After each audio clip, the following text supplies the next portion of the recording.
mais uma aula nossa aqui no canal Facilitando. Dessa vez nós vamos estudar sobre a expansão marítima, um dos momentos mais importantes da história moderna. Então, antes de começar a nossa aula, não se esqueça de fazer inscrição no nosso canal, pedir os seus amigos também para fazer inscrição no nosso canal, que a gente está precisando muito desse apoio de vocês. Não esqueça também de acionar o sininho para receber aí as nossas notificações, beleza? Então vamos começar a nossa aula. Primeira coisa, o que é a expansão marítima ou por que a expansão marítima aconteceu? A expansão marítima é um dos grandes acontecimentos do mundo moderno. Nós vamos falar do período que estávamos no fim do feudalismo, o desenvolvimento do capitalismo. Então, a expansão marítima, ela então está naquele momento em que a Europa precisava então ampliar as atividades econômicas e todo o comércio, ou praticamente grande parte do comércio, precisava de mercadorias que eram o maior sucesso da época, que eram as especiarias. Mas o que acontecia? As cidades italianas, principalmente Gênova e Veneza, elas tinham controle sobre essas atividades econômicas, elas tinham monopólio. Então, havia uma necessidade comercial que atendesse os interesses de outros comerciantes, que pudessem ter a economia das especiarias, a riqueza das especiarias, mas sem a intervenção dos italianos. Então, só para a gente ter uma ideia, vamos então aqui retratar a Europa, para a gente ter uma imagem de como então isso acontecia. Então, os italianos, Então, bem rapidinho aqui, para a gente entender, ter uma ideia e uma posição. Bom, nós temos então a região das Índias, nós temos a região onde fica o mar Mediterrâneo e nós temos a Itália. Então a Itália, ela tinha o controle sobre o comércio, então ela dominava esse comércio e tinha o controle junto com os árabes sobre o mar Mediterrâneo. Então, italianos e árabes tinham domínio sobre o Mediterrâneo. Então, como que começa a expansão marítima? A primeira coisa que a gente tem que entender, então, é o contexto.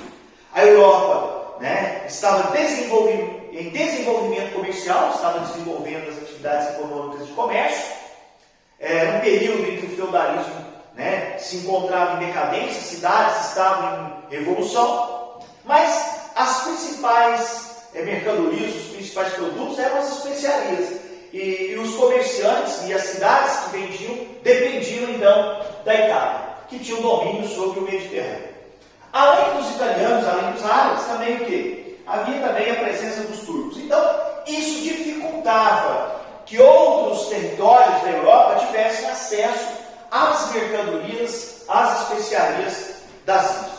Lembrando, então, quais eram as principais especiarias? Cravo, canela, pimenta do reino, noz moscada, gengibre, açúcar, produtos como porcelana, marfim. Então, produtos valiosos que eram muito importantes no comércio da Europa naquele período. Bom, então, a primeira coisa que nós vamos entender que a expansão marítima é a busca de um novo caminho para chegar até as Índias. Ou seja, se o mar Mediterrâneo está sob o controle da Itália, domínio dos árabes, cercado pelos turcos, os outros países, as outras regiões, Portugal, Espanha, França, Holanda, Inglaterra, eles precisam encontrar um jeito, um caminho ou uma maneira de obter essas especiarias sem ter o monopólio italiano. Então, essas primeiras expedições, essas primeiras viagens, elas então tentavam encontrar um novo caminho para chegar até as Índias. Ao mesmo tempo, a Europa também estava cheia. Alguns das grandes navegações, ou algumas das grandes navegações, pretendiam também encontrar novas terras, obter, já que havia uma decadência de metais na Europa, também encontrar ouro e prata. Bom, quem são os países pioneiros da expansão marítima? Portugal e Espanha. Portugal, então, é pioneiro da expansão marítima. Portugal, então, começa primeiro. Em 1415, na região onde hoje é o Marrocos, Celta, Portugal, então, já iniciava a sua primeira fase da expansão marítima. Então, vamos destacar aqui na Península Ibérica Portugal, e vamos destacar os portugueses chegando até a região onde hoje é Marrocos, mas que era celta, em 1415. Então Portugal começa, né, essa fase da expansão marítima. Os portugueses, então, são os primeiros, são os pioneiros. Agora, por que Portugal e depois a Espanha e outros países foram pioneiros da expansão marítima? Primeiro, vamos lembrar que um fator importante é o fator natural. Tanto Portugal quanto a Espanha têm uma livre saída, né? Uma livre passagem para o oceano, para o mar. Então isso facilitava muito. Então o fator natural foi muito importante. Naquele período a gente também estava vivendo as transformações do renascimento cultural, científico, desenvolvimento, né, de invenções. Então algumas invenções foram importantes. A bússola para a orientação, armas de fogo para garantir proteção, né? As caravelas, que eram barcos modernos para aquele período, né? Que podiam viajar independente, né, da época do ano, dos ventos que estavam acontecendo durante o ano. Como assim?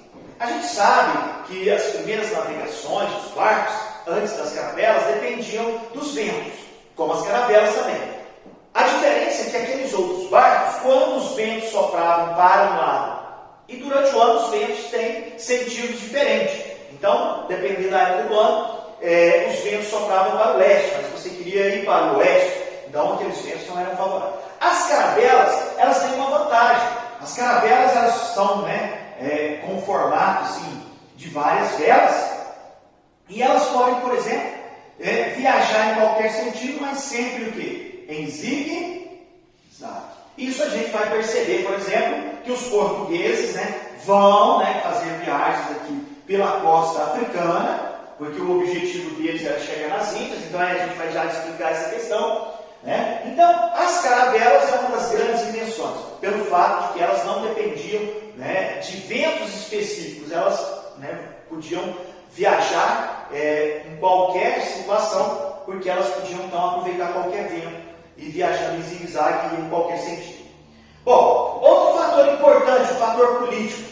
Durante o período final da Idade Média, a gente viu a unificação do poder, a centralização, a formação dos Estados Nacionais. Então Portugal é um dos países modernos, né? Um dos primeiros países modernos da história. Então Portugal tem uma centralização, e a centralização política garante, né, aquela autonomia do Estado para poder investir nas atividades econômicas, né, que é, no caso, o mercantilismo. Porque no mercantilismo o Estado tem o papel de direcionar as atividades econômicas, o monopólio, né? Então essa centralização foi muito importante, ok? E além de tudo, né, todos os grandes navegadores tinham, lógico, os marinheiros, os comerciantes, um foco: chegar até onde?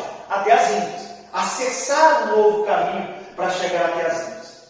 E isso, então, lógico, era o que mais entusiasmava as navegações: obter novas terras, riquezas, né, metais. Então tudo isso favoreceu, né, impulsionou o desenvolvimento da expansão marítima. Bom, então a gente também pode falar das rotas marítimas, né? As rotas. Então, como a gente mostrou, né, os italianos tinham um monopólio aqui no Mediterrâneo, o controle também era feito por árabes e turcos, e como os outros países, encontraram um novo caminho para chegar até as Índias. A rota portuguesa, então, é uma rota muito interessante. Eles vão viajar do norte para o sul, contornando a costa africana, e a intenção deles era chegar às Índias, descendo, então, da costa do norte, passando na costa africana até chegar às Índias. Então, em 1415, os portugueses já então começavam então essa expansão marítima, tentando um novo caminho até as Índias. Obviamente que até chegar às Índias, eles vão conquistar, dominar vários territórios, vão também conhecer o Oceano Atlântico, né? Então, o mar Mediterrâneo, a partir daqui, vai começar a ter o quê? Um concorrente, né, que é o Oceano Atlântico, como o lugar mais, né, importante das atividades econômicas. E é lógico que as caravelas vão ter um papel importante nesse processo.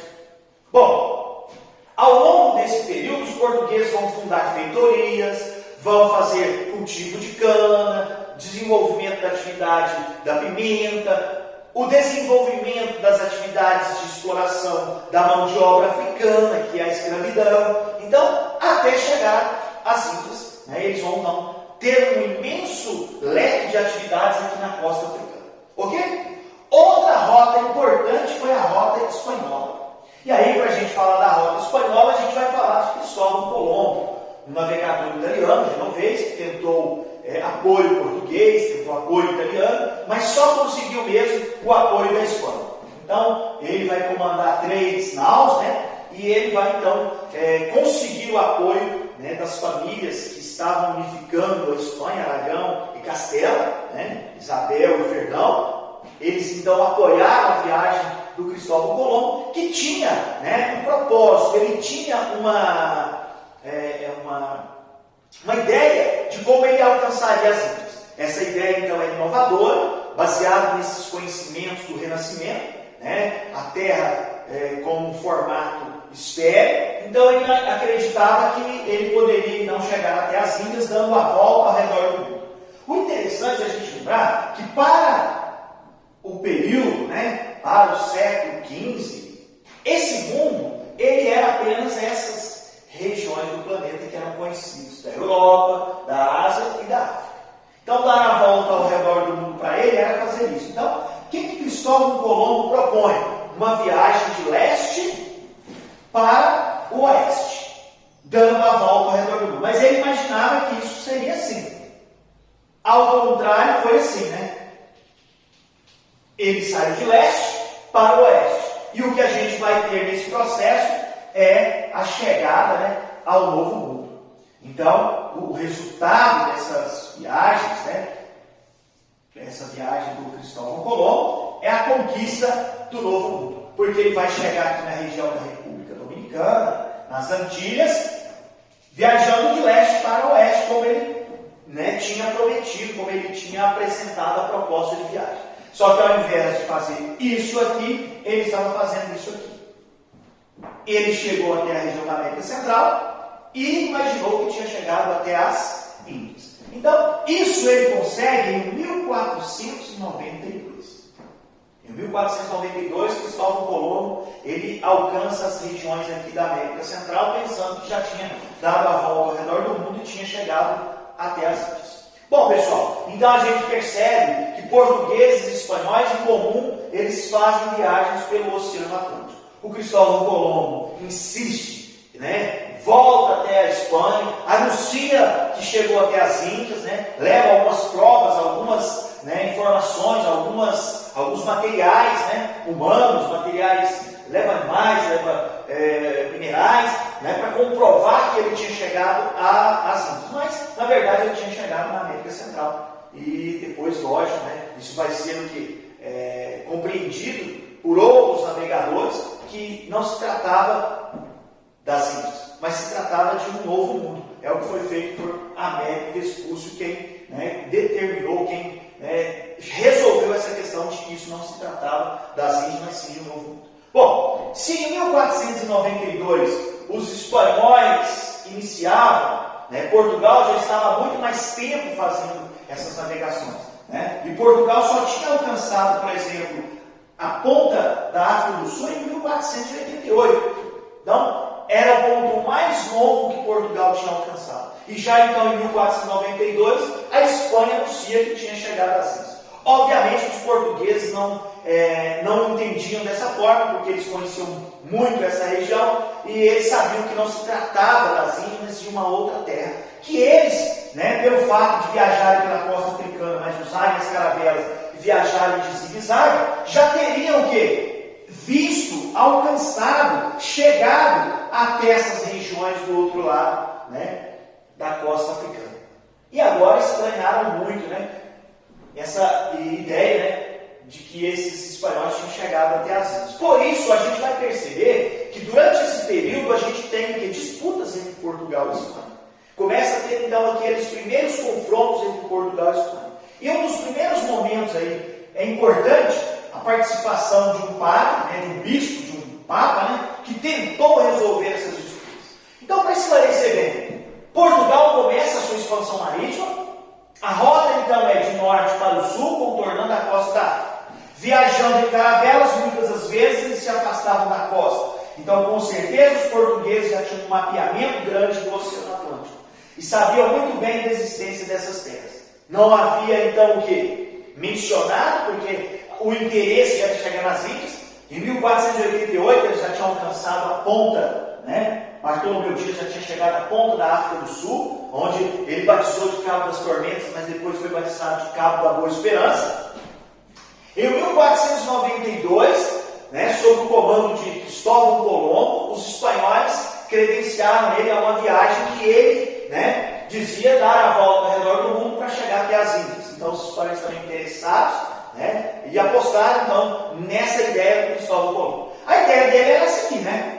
Viajar de leste para o oeste aqui, mas o mundo não era só isso. Então, leste para oeste era aqui. E ele vai chegar até a América Central. E isso, então, gera conflitos e desconfiança, porque os portugueses sabiam da existência dessa terra e eles sabiam que isso aqui não era as ilhas, mas era o novo mundo. Bom, isso, né, esse conflito vai ser o quê?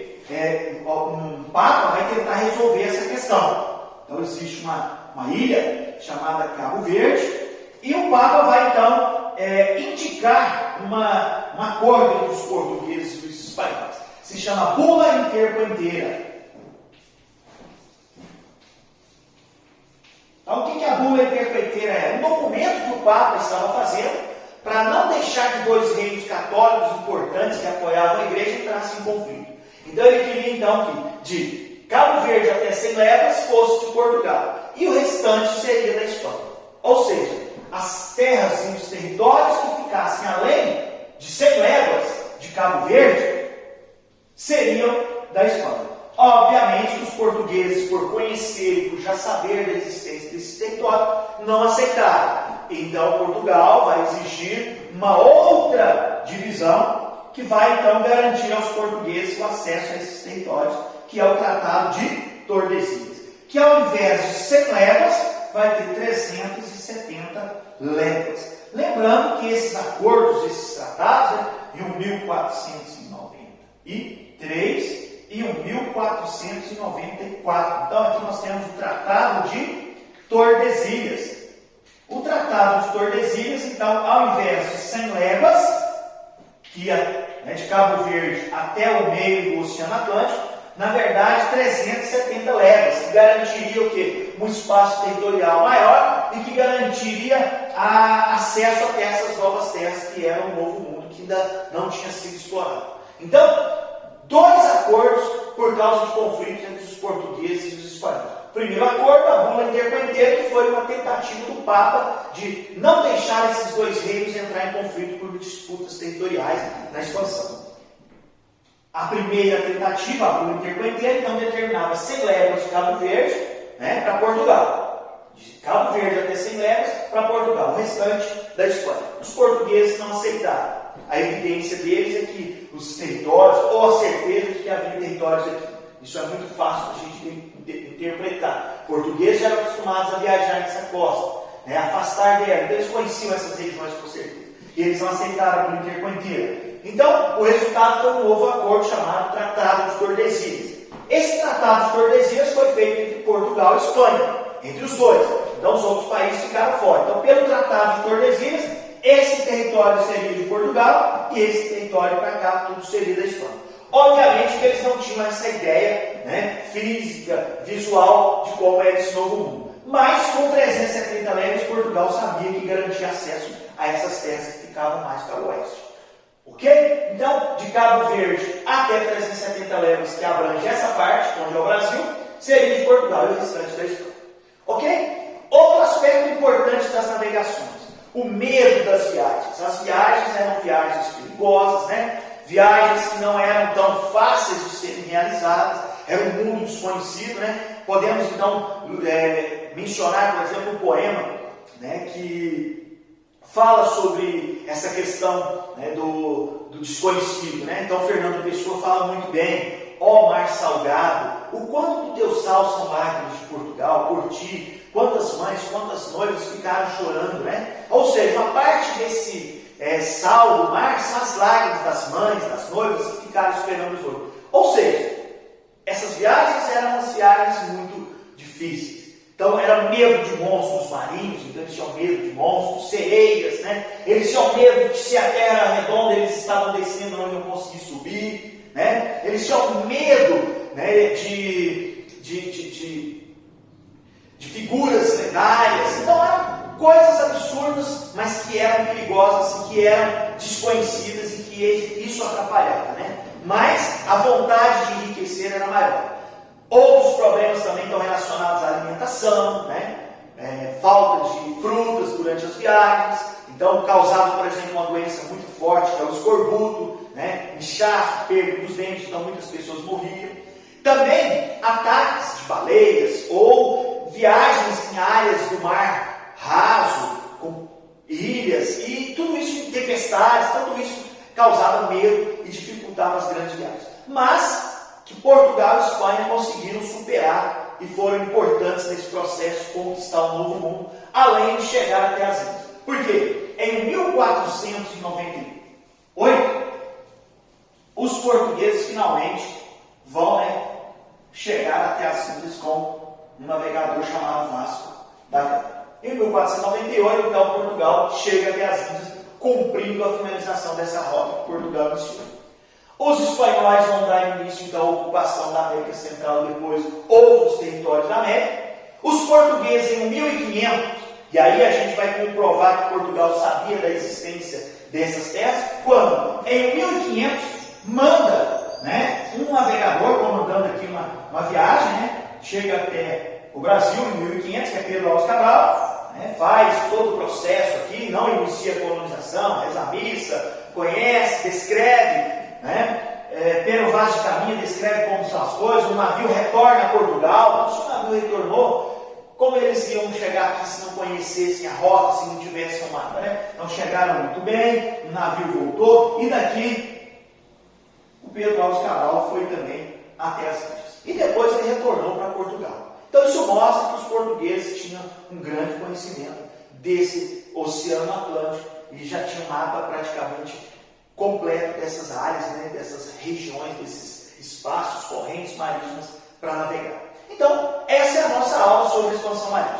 sobre a importância de Portugal e Espanha, as rotas que cada um estabeleceu, os acordos e os tratados que foram realizados entre Portugal e Espanha. Espero que vocês tenham gostado, Não esqueçam de continuar se inscrevendo no nosso canal, incentivando as pessoas também a se inscrever no nosso canal, para a gente continuar fazendo aulas bacanas para vocês que vão prestar o vestibular, Enem, vestibular INETEC, ou que estão se preparando de maneira geral para qualquer vestibular e concurso. Valeu? Obrigado! Então, naquela certeza de que juntos, trabalhando firme, nós vamos alcançar o que a gente quer e o que a gente vai conseguir. Beleza? Um abraço.